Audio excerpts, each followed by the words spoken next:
Diana Ross lifestyle and net worth. Diana Ross, born Diane Ernestine Earl Ross March 26, 1944, is an American singer and actress. Known as the Queen of Motown Records, she was the lead singer of the vocal group The Supremes, who became Motown's most successful act during the 1960s and one of the world's best-selling girl groups of all time.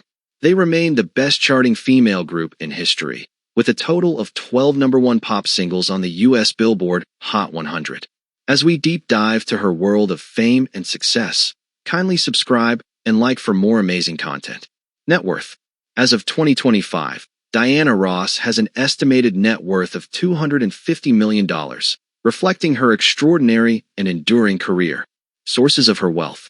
Music career and royalties. Over 100 million records sold with the Supremes and as a solo artist, generating substantial royalty income from albums, streaming, licensing, and airplay. Live performances and tours.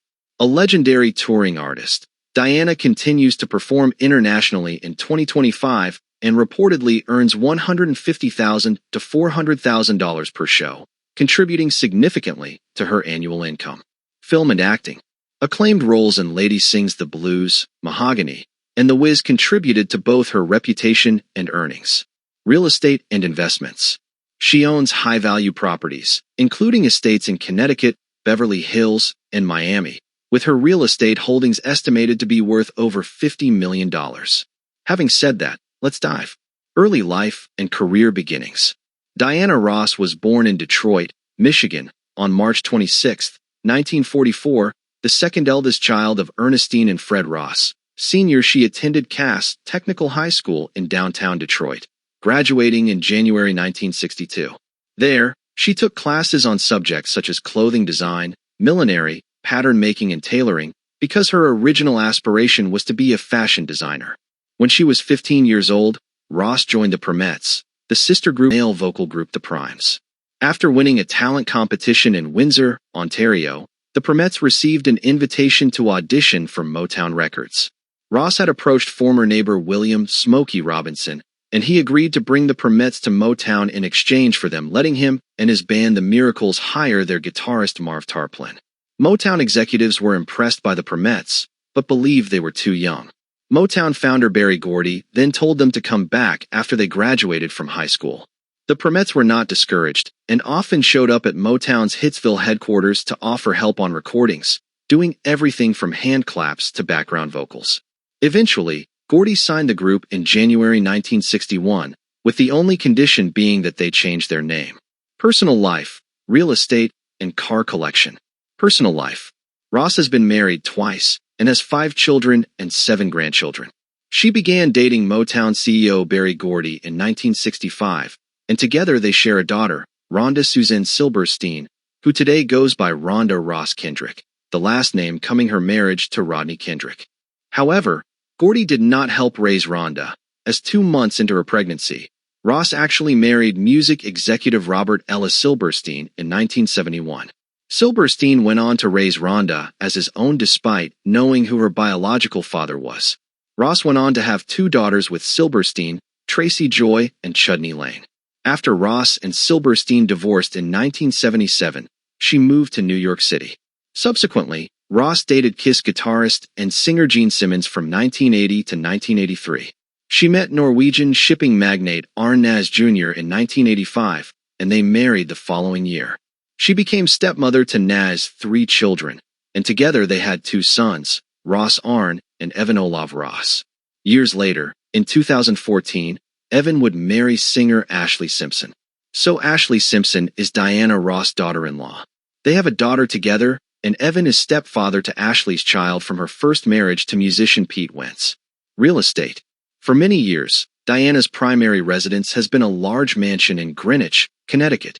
She listed the home, which sits on 5 acres, for sale at one point in 2007 for $39.5 million. She did not find a buyer, and after the real estate market crashed, successfully lobbied to receive a refund for property taxes, which in retrospect were not reflective of the true value. It is technically 2 parcels, one which is assessed at around $9 million, and the other which is assessed at $10 million since it is waterfront. Car collection. It includes Chrysler 300, 2005 model. Consistently spotted driving a Chrysler 300, which she uses as her reliable, daily vehicle, combining comfort, style, and practicality. 1967 Jaguar E-Type Roadster. Bought new by Diana in 1967, an elegant, high-performance convertible that's now a collector's gem valued at around $290,000 to $320,000. Rolls-Royce Silver Shadow Drop Head, 1965. A luxurious, convertible Rolls-Royce from the 60s, a perfect match for her sophisticated and glamorous image. Solo career.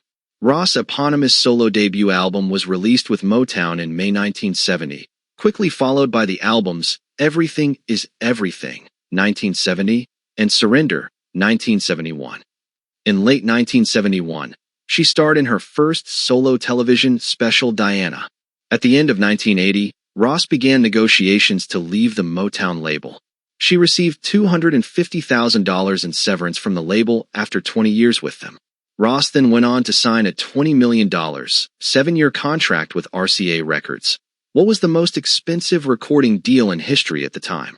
Her first album with RCA was Why Do Fools Fall in Love, 1981, and it was very successful, selling over 1 million copies. As a solo recording artist, Ross has released 25 studio albums, and if we include live albums and soundtrack albums along with her studio albums, then she has released over 30 records throughout her solo career. She has also released over 90 singles, and out of these 17 singles have reached the Billboard Top 40, 12 have reached the Top 10 list, and 6 have reached the status of number 1. In November 2022, Ross received a Grammy Award nomination for Best Traditional Pop Vocal Album for her latest, Thank You. In June 2023, she embarked on the U.S. leg of the Music Legacy Tour to celebrate her greatest number 1 hits. She's set to perform at London's Royal Albert Hall in October 2023. Acting career. In addition to her music career, Ross has also ventured into acting. She starred in the film Ladies Sing the Blues, 1972, and her performance earned her a nomination for both a Golden Globe Award and an Academy Award. She starred in other feature films like Mahogany, 1975, and The Wiz, 1978, and the television films Out of Darkness, 1994, and Double Platinum, 1999. Thanks for watching. Bless up.